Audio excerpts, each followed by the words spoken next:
Hello guys, today we have Juan Villegas from Miami. Juan, how are you? I'm good. Happy to be here. Happy to be spending some time with you, Francis. I'm good. His famous podcast. That's Happy to good. be here. That's good. You take your time to come here. Today you are here. Yes, sir. Yes, How's it? sir. How's it been everything in Iowa? It's been a big experience. A big cultural shock. But over everything, I can say it's pretty cool. I enjoyed my time in it, learning a lot from this. Okay. So when did you come to Iowa?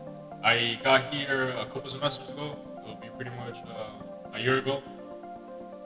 Yeah. And how it's been everything? How it's been everything? Soccer side and lifestyle. Okay, we can start with the soccer side. Mostly, that's what we're here for. Big players, we got players from all over the place. Francis himself. We got people from South Africa. We got people from the islands, the Caribbean, South America, Europe. And I think that was my favorite part of being here. It's great seeing people from different places of the world. And sharing moments with them. And especially sharing the field with them. You have a lot of talent out here, and it was a great experience. Yeah, that's great. That's great. So with the academics and everything and books coming in, how did you manage it? Okay, I believe here the system I outlays is pretty simple. Like, I think we can all agree about that. If you really focus on your work, you can get it done easy. Um, yeah, for me, this semester is kind of different. I managed to work in the mornings. I managed to go to school. I managed to go to practice, go to the gym. And it really takes a lot. It definitely takes a lot, but yeah, I believe as long as you're playing soccer good, and you're doing good at school, and you got good mental health, mental peace of health, like I think you should be able to do anything. I think you should be able to do it all. That's good. That's good. So as a sophomore and you've been through like all the years and stuff here, looking at people coming in from different other countries, do you have like any problems with people, or is it? Okay, yeah, there's definitely going to be some issues and confrontations, especially when you're living with someone. Um, yeah, there's definitely a lot of altercations. We don't. It doesn't get to the physical form. It's just normal confrontations you're gonna have with people. Normal disagreements. Mostly the living side. Sharing an apartment with someone. It's kind of complicated when you come from different cultures, but it's all love. At the end of the day, it's all love. And we'll figure it out. And I think that's a good part about it. That's a beautiful part about it. That's great. That's great. So this place, I've never been like anywhere in any other states before, but I'm quite sure that like Florida is bigger than this place. How was it like adjusting to a smaller kind of state, Yeah. like coming from Florida? Yeah. Oh well, so Florida, well, especially Miami. Florida is pretty big. A lot of Florida is like Iowa here. It's farmland. But okay, coming from Miami though is a huge change. Only you can imagine. It's a lot of partying out there, a lot of different cultures as well. But there's a whole different energy out there. And you can do a lot of big things over there. There's a lot of money moving down there. A lot of businesses going down there, a lot of soccer as well. But due to the fact that it could get a little crazy and outgoing down there, I decided to come up here, so I could like focus over here. I think it was a lot big, a better decision, than staying down there. I think it would have taken me a little bit more time to grow over there, to realize the things I got to do in life, But a lot of partying, that is for sure. A lot of partying, a lot of girls, a lot of soccer. So we can't ignore the fact that like in America there's some bad things, there's some violence and stuff. In what ways do you think like so far helped you to go off that road and trying to be focused on? Yeah. I think that's a great question. I talked to some of my classmates around here, from different parts of the world. I tell them how it is, man. It's a tough life, It's a tough life, growing up seeing different cultures mixing together. Down there in Miami, we have a lot of people with money, and in the whole other side of the spectrum, we have a lot of people struggling for money. So it's kind of a big deal. It turns into hostile environment down there. Yeah, it's quite hard growing up out there. So as Francis said, it's definitely soccer is definitely a getaway from everything, and the important thing was that I enjoyed it growing up, and I'm glad I stuck to playing soccer. I definitely could have been in a whole different situation right now if it wasn't because of playing soccer. Yeah, that's good. That's good. So, like, we have like people from different sports, like coach from different sports. Some from boxing, they can say like boxing teaches them like life skills and stuff. Don't drop your guard, always on alert and everything. What is like soccer like implemented in your life? Like, how is it helped your life? Yeah, yeah. I actually had maybe I say like 4 or 5 years ago. I had it was tough times. You're still figuring out who you want to be in life and everything. I was maybe like around 16, 17 at the times. At those times, I'm pretty sure you're like, oh, I want to be this, I want to be that. I thought I was a lazy guy. I thought I didn't have any kind of discipline. I thought I was just a rebel.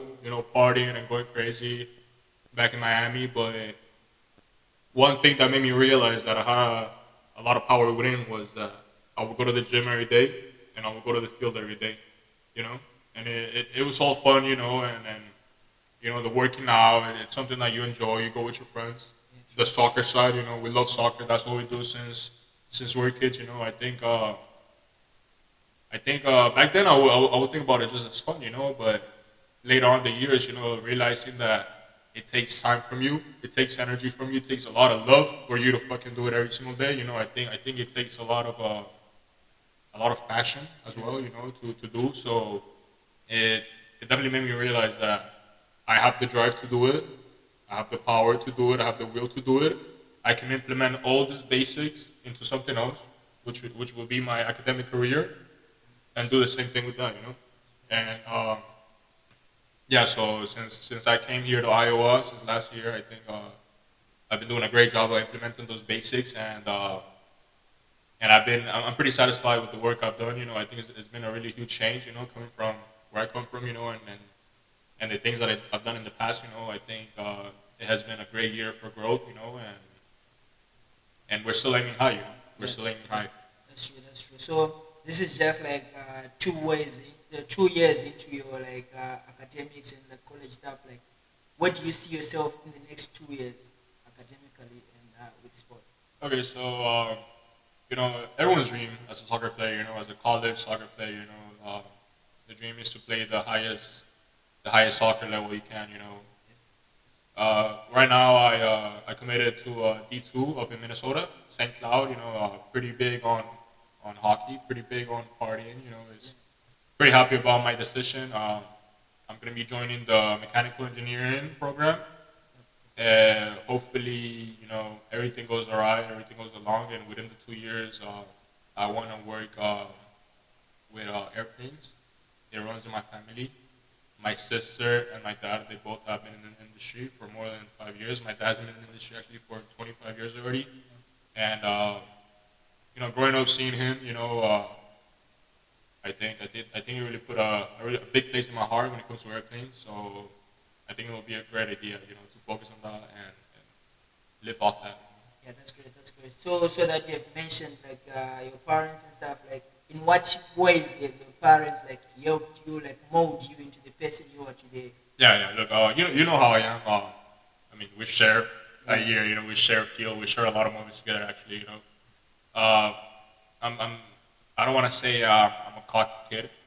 I do consider myself a very confident guy. I don't take myself too seriously, though. That's for sure. I like to enjoy. I like to laugh.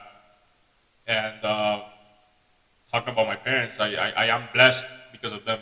And I have that confidence and I have that drive because of them. Because of the things they gave me and because of the things that they taught me in life. And uh, they do come from a very humble background.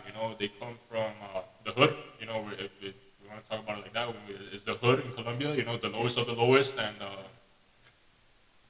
thank to my dad, all the work he did, and all the sacrifices he did, and thank to my mom for being there. Like they did a great job. They did an optimistic job to get out of that country, and to come to a better country to give us a better life and everything I have in my life. Grateful to them. That's great. That's great. We always grateful to our parents, and I'm happy to know the huge role they play into your life. And I want to know what advice can you give to all the younger kids, maybe in Colombia or in Miami, who are trying to follow this path. Like, what message can you give them? Um, Definitely aim high and dream big. I think the first basic foundation for you to accomplish your dreams is knowing that anything can be done. That if you aim high enough, you can get there. If you dream big and you manifest that energy, anything can be done. That's great. That's great. That's I'm a big testimony of that things, and yeah, if there's one thing I could say is dream big and aim high. Everything can be done for sure. That's great. That's great. Okay, not running away from the sports side too much. I wanna say you spent 2 years here. You've learned a lot. About that. What can you say about the coaching and about everything? Yeah. Yeah, it's definitely. I mean, I come from Miami. I was playing a lot of local leagues. Here we have, soccer here in the United States is a little bit confusing, but I was playing maybe like fourth, fifth division soccer, UPSL, NPSL, and it's not really quite organized as everyone wants it to be, but you get the most out of it. So coming from leagues like that to junior college, top in the nation, I think it's a big change. Of course, you see it right away. Training every day and having the coach there every day helping you and all the attention that the school provides when it comes to soccer, I think is great. And yeah, the coach did a great job actually. I think he really opened my eyes to a lot of things when it comes to soccer. And I think he's definitely the greatest coach I've had. So yeah, So me coming in here as a new kid, coming into a new environment, first time to be on a flight and everything. I came here. I saw that you picked up a leadership role. You've been the hard person and everything. How has it been to rally your guys behind and everything? listen. I think first we gotta all understand the situation that we're here in. It's not the greatest city to live in. We don't have too much stuff to do. Honestly. And I think that really opened my eyes. Seeing people bored, seeing people out of their mind. We have nothing to do here. So I always wanted to give people some energy. That was like my main goal. Sharing my energy. I know I'm a guy with big energy. So I like to share. I like to spread it around. I want everyone to be happy. I want everyone to be laughing. Um, and sometimes I might come off a little bit rude. Like trying to be a leader or something like that, but. It's just a matter of getting everyone together on the same page. I don't want anyone falling out. Um, as I mentioned before, I have the opportunity here to work. I have the opportunity here to make money and have my vehicle. So I always want to be there for everyone. I want everyone to be good. And it's natural for me. It's a natural instinct. My family always taught me to be there for people. It all comes down to family foundations. What they taught me. And they always taught me to be there for people, to always help people, and I believe that energy will get back to you, eventually. That's great. That's great. Yeah, of course. I had to say this. You driving an Audi and everything. The girls will always be around and everything. Hmm. How have you managed to not get too much into girls? How have you managed to keep the focus and everything? Yeah. So the girl situation, right? The girl situation. No, it's really something, as a man, it's always gonna be the desire for you to be with girls. Your body asks for it. Your mental health asks for it too, as well. You know what I mean? And yeah, it's honestly a big deal. I don't try to make it a big deal at all. You know what I mean? But I do. I don't want to say I have the opinion that women are bad, because not all girls are bad. But I definitely do believe that they do drift you out of your goals. If they're not helping you with your goals, they're definitely drifting you out of your goals. That is one thing that I'm 100% sure of. That's one thing I've witnessed in myself, my life, and that's one thing I've witnessed in other people's life. And I think, there's 4 years of you growing up, going to school and everything. I think they're crucial, to what you're gonna be in life. So I want to maintain high standards when it comes to me doing my work and me focusing. That's great. That's great. So last season I had like you scored a banger, like yeah, you scored a good goal, a good goal. What went in your mind like when you took the shot? Like it's not like everyone like defenders like to shoot and Yeah. everything. As we showing the viewers your goal, like what went into your mind? Oh wow, no, it was amazing. Euphoria. You feel the euphoria in your body. Right now, like I'm boozing up just thinking about it. It was a great moment. Actually, it was a great moment. It was a tough game. It was a tough game, and we're actually what I think we're 2-2.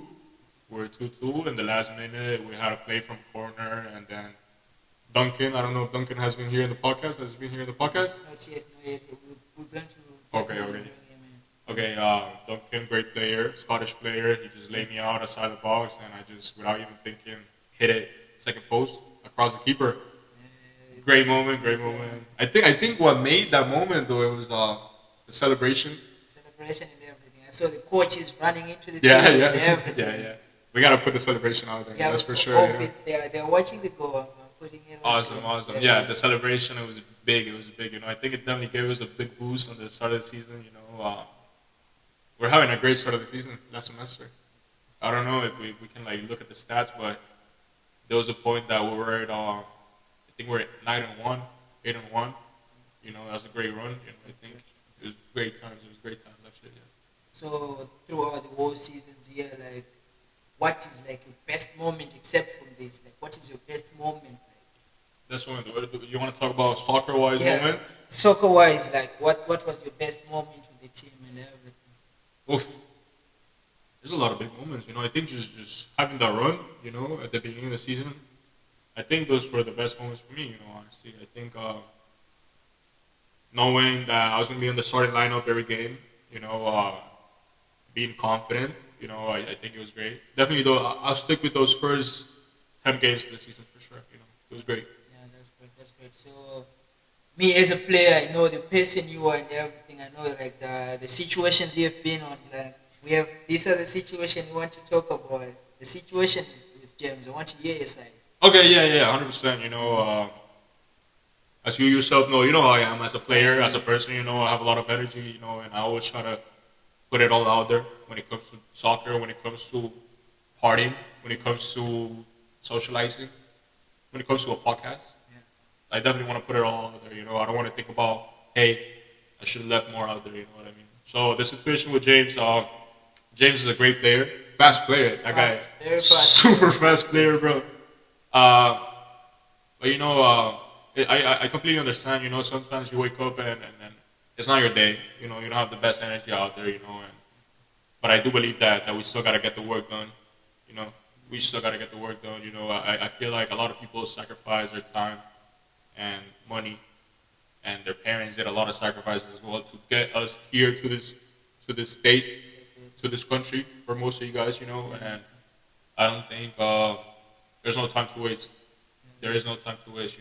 If you're out there in the field working, it's for a reason. And yeah. So the situation with Jim was that he wasn't quite understanding the exercise, and we tried getting him to understand it, and it didn't happen. In my opinion, he wasn't much cooperating with us. So I just told him a couple of things. I was definitely a little bit rude, and that's it. He decided to sit down for the rest of the practice. I apologize. I talked to him, of course, about it.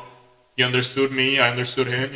But it's just that energy that I give off. It's just that it's always that I want to commit to something. I want to work on it. That's what gives me that energy and makes me want to spread that energy to other people. I like the discipline. Yeah, that's true. I just wanted to hear it from you because, like, as for me, like, sometimes you get the altercations and everything, and I understood you from that fact because after that, you always that person, like, pumping up people. Yeah. Like,